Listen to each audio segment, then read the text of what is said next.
Salut à tous et bienvenue dans l'agenda vidéo de la bande dessinée du mois de janvier 2023. J'espère que vous avez passé de bonnes fêtes et que tout le monde est en forme pour commencer cette nouvelle année de bande dessinée. Au programme V, les Jackson 5, un avocat, des dragons et enfin des faux jumeaux. C'est parti, générique.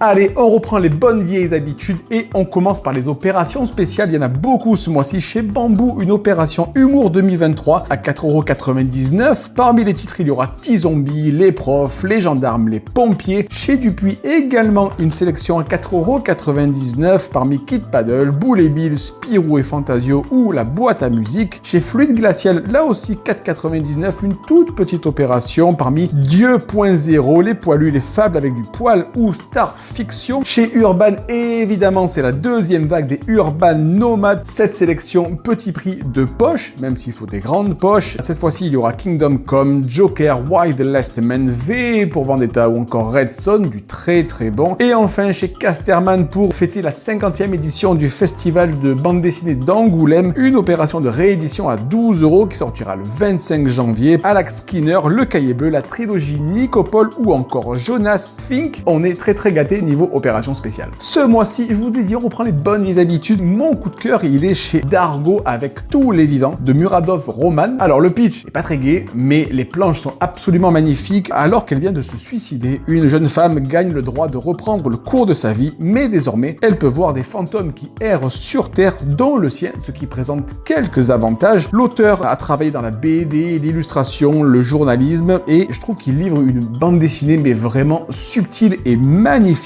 J'ai hâte de découvrir cette sortie, donc qui s'appelle Tous les vivants chez Dargo. Cette BD donc sortira le 20 janvier. Au niveau des mangas, Blame, le volume 0 Noise. Alors qu'ils enquêtent sur la disparition d'enfants, deux policiers sont attaqués par les membres d'un clan qui transforme les gens en monstres. Hercule Poirot reçoit une lettre du mystérieux ABC qui lui annonce la date et le lieu de son prochain meurtre. The Horizon, le premier tome, deux enfants avancent ensemble dans un monde post-apocalyptique traversant les épreuves qui leur font face. L'île Panorama, un écrivain raté prend l'identité d'un riche homme d'affaires à sa mort du fait de leur troublante ressemblance et se lance dans la construction d'un paradis terrestre, mais les choses vont mal tourner. Elle, c'est le titre, Elle, le récit de la rencontre entre une romancière en manque d'inspiration et une jeune femme énigmatique avec qui elle va rapidement nouer une relation profonde. L'intégrale de personnages en 2 volumes, nouvelle venue dans une école de campagne. Une jeune élève est harcelée par des enfants de sa classe, tout bascule quand elle perd ses parents dans un incendie provoqué par ses harceleurs. Léviathan, le premier volume, la Terre est devenue une planète océan.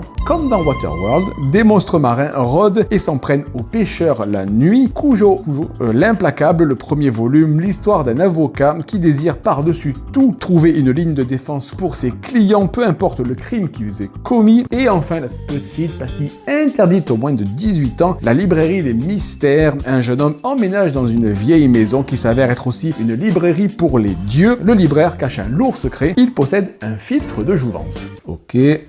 Dans les romans graphiques, comme des rats, la jeune Géraldine est rabaissée et maltraitée par son père qui, volontairement, laisse mourir de faim le rat de compagnie de Géraldine. C'est la goutte d'eau qui fait déborder le vase pour la jeune fille. Les pistes invisibles du jour au lendemain. Un homme part vivre reclus dans la forêt pour les 25 prochaines années où il souhaite s'éloigner de sa vie d'avant. Une histoire inspirée de la vie de Christopher Knight. Guerilla Green, guide de survie végétale en milieu urbain. Des groupes d'activistes cultivent des zones agricoles inexploitées permettant à des habitants de manger à leur faim et de recréer du lien social. Chez Tartamudo, j'ai mal écrit, le sage d'Atlantide de Vincent Pompetti, l'empereur de l'Atlantide assiste impuissant au déclin de sa civilisation. Il décide de demander l'aide d'un peuple dont les individus sont faits de cristal, mais leur chef est jaloux des Atlantes. Fragment, rassembler les cœurs brisés, une femme qui vit une rupture amoureuse remet en question peu à peu les fondements des relations amoureuses. Je ne pouvais pas faire cet agenda sans faire un petit coucou à à Seidkona Press qui publie son premier titre. C'est un artbook de David Lopez qui s'appelle Donjons et Dessins, basé sur l'univers de Donjons et Dragons, qui sortira le 9 janvier de David Lopez à surveiller en librairie.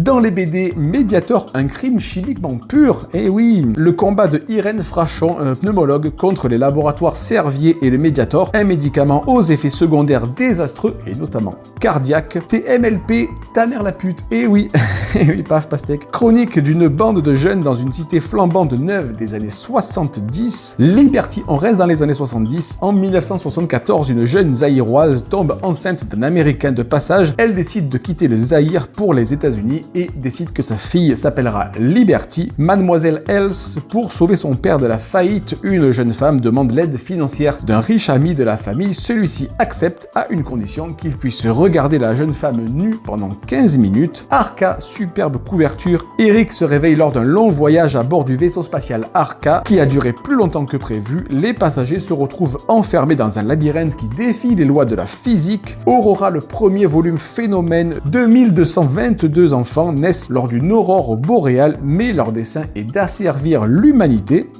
Sacré programme. In Memoriam, le premier volume, Manon, superbe dessin, magnifique, j'ai beaucoup aimé. Alors que Paris s'est transformé en no man's land peuplé de sorciers, Manon, une jeune flic, s'associe avec Adam, un sorcier, pour retrouver une jeune fille pourchassée par des assassins. Duo Mambo. Utilisant la métaphore de la danse, l'histoire d'un couple qui se forme, s'aime, se dispute parfois, mettant à l'épreuve sa solidité. Le pays de Judas, un recueil d'histoires bibliques transposées dans la société contemporaine avec une dimension sociale. Et enfin, la peur au ventre. En Espagne, Adrian et Raoul rentrent au collège dans les années 80. Après le franquisme et une vague d'attentats, les deux amis sont confrontés à un professeur sadique et un élève qui les harcèle. Dans la BD jeunesse, c'est Strom, le premier volume, Les Chevaliers de l'Insolite, du copain James Christ, un auteur varois que je salue et que je suis beaucoup, pas dans la rue, mais sur l'actualité. Des faux jumeaux ont des facultés surnaturelles et suivent, en parallèle des cours classiques, des leçons de biologie sur les animaux fantastiques dans les sous-sols du Louvre et découvrent un monde qui leur était invisible jusqu'à présent. C'est à partir de 8 ans. Top et Mulot faire famille avec des illustrations de Benjamin Shaw. Top se rend compte que Mulot n'a pas assez de réserve pour tenir tout l'hiver. Il organise une kermesse pour lui permettre de tenir les semaines restantes. C'est à partir de 6 ans. Les chats. Oh les chats. Le jeune Sébasto croise 3 chats au regard inquiétant et les accuse d'être responsables de plusieurs tragédies. Il tente de les retrouver pour briser cette malédiction. À partir de 10 ans, les énigmes de Phileas, un pachyderme venu du futur, le premier tome. 3 jeunes amis aident le professeur Phileas, venu du futur, à réparer l'histoire. Un livre avec des énigmes à résoudre. J'ai dit avait. Un livre avec des énigmes à résoudre à partir de 9 ans. Et vous savez que quand ça parle de voyage dans le temps, je suis à fond de 5e. Et enfin, le voyage de Pistil. Pistil vit dans la forêt, mais lors d'une inondation, il rencontre le poisson croissant, avec qui il décide d'aller découvrir d'autres horizons. C'est à partir de 8 ans. Et il fait quoi ton papa? Au niveau des comics, comment passer à côté de Friday? Le prochain titre de Ed Brubaker. Une jeune étudiante retrouve son amie d'enfance avec qui elle s'inventait des enquêtes étant petite. Des années plus tard, il lui demande d'enquêter sur une étrange apparition dans la forêt voisine. Batman Chronicles 1988, le premier volume, nouveau volume de cette parution qui reprend dans l'ordre chronologique les épisodes du Chevalier Noir, faites de la place sur les étagères. Blue in Green, un saxophoniste raté retourne dans sa maison d'enfance après le décès de sa mère. Une photo d'un jazzman le pousse à enquêter sur son identité et le passé de sa mère, ce qui le fait sombrer peu à peu dans la folie. Nouvelle vague de premier tome chez Marvel Panini, Ghost Rider de sombre recoin, Punisher, le roi des tueurs avec Paul Azaceta au dessin, et enfin Excellent, nouveau sang, nouveau monde, et enfin la réédition de Hulk gris dans la collection Must Have. Au moins Panini a répondu à ma demande. Panini, j'attends toujours Hulk gris. La classe.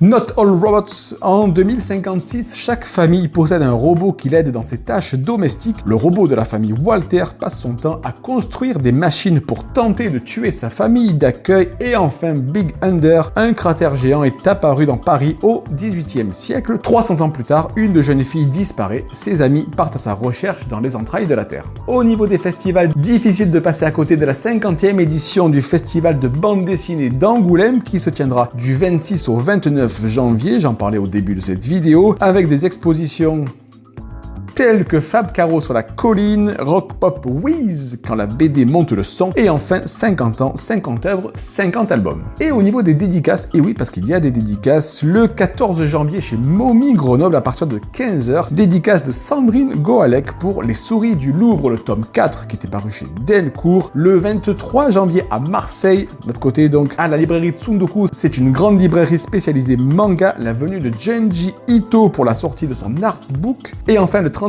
janvier à la librairie BDnet Bastille, donc hop, on remonte de l'autre côté, c'est la dédicace de Trungle Nguyen pour The Magic Fish chez Ankama qui a été sélectionné à Angoulême dans la catégorie jeunesse. Quant à moi, je vous souhaite non. Merci à tous d'avoir suivi cet agenda de la bande dessinée du mois de janvier 2023. Un agenda qui reprend des couleurs, ça fait plaisir à voir. J'espère que vous y avez noté des choses intéressantes, sinon comme d'habitude, les commentaires sont ouverts pour me dire ce que vous avez noté et ce que j'aurais éventuellement oublié. Quant à moi, je vous dis à très bientôt. Ciao. Alors, on a bien fait la fête? On a bien mangé? On a mangé du foie gras? Ouais. On a mangé des huîtres? Ouais. On a bu du champagne? Aussi. On a mangé du caviar? C'est bien que tu fasses de la place, parce que bientôt il y a la brioche des rois.